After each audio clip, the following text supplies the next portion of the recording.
இன்னைக்கு ஒரு ஹெல்த்தியான ரெசிபி தாங்க பார்க்க போகிறோம். கேழ்வரகு முருங்கைக்கீரையை வச்சு அடை எப்படி பண்ணுறது அப்படின்ட்டு பார்க்கலாம். 1/2 கிலோ கேழ்வரகு மாவு எடுத்திருக்கேன். 4 வெங்காயம், 10 பல் பூண்டு, 5 பச்சை மிளகாய், கருவேப்பிலை, தேவையான அளவு உப்பு. முருங்கைக்கீரை நம்ம நல்லா வாஷ் பண்ணி இதில் ஆட் பண்ணிவிட்டு கொஞ்சம் கொஞ்சமாக தண்ணி சேர்த்து அடை எப்படி திரட்டுவோமோ அந்த அளவுக்கு நம்ம பிசைஞ்சு எடுத்துக்கலாம். மாவு இந்த மாதிரி இருக்கணும். இப்போ அடை தட்டுறதுக்கு இந்த மாதிரி ஒரு ஷீட்டில் ஆயில் அப்ளை பண்ணிவிட்டு ஸ்டவ் ஆன் பண்ணி தோசைகள் நல்லா ஹீட் பண்ணிக்கலாம். நல்லா இந்த மாதிரி உருண்டை பிடிச்சிட்டு நம்ம அடை திரட்டி எடுத்துக்க போகிறோம். முருங்கைக்கீரை பார்த்திங்கன்னா அவ்வளோ உடம்புக்கு நல்லது.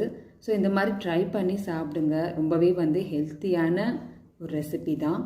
நல்லா அடை திரட்டிட்டு தோசைக்கல்ல போட்டுட்டு தேவையான அளவு எண்ணெய் ஊற்றிக்கலாம். எண்ணெய் ஊற்றி நல்லா வெந்த பிறகு திருப்பி போட்டுக்க போகிறோம். இப்போ நம்மளுடைய கேழ்வரகு முருங்கைக்கீரை அடை ரெடி ஆயிடுச்சு. இதுக்கு பெஸ்ட்டான காம்பினேஷன் அப்படி என்ன பார்த்தீங்கன்னா ஒயிட் சட்னி தான். ஸோ ட்ரை பண்ணி பாருங்கள். வீடியோ பிடிச்சிருந்தா லைக் பண்ணுங்கள்.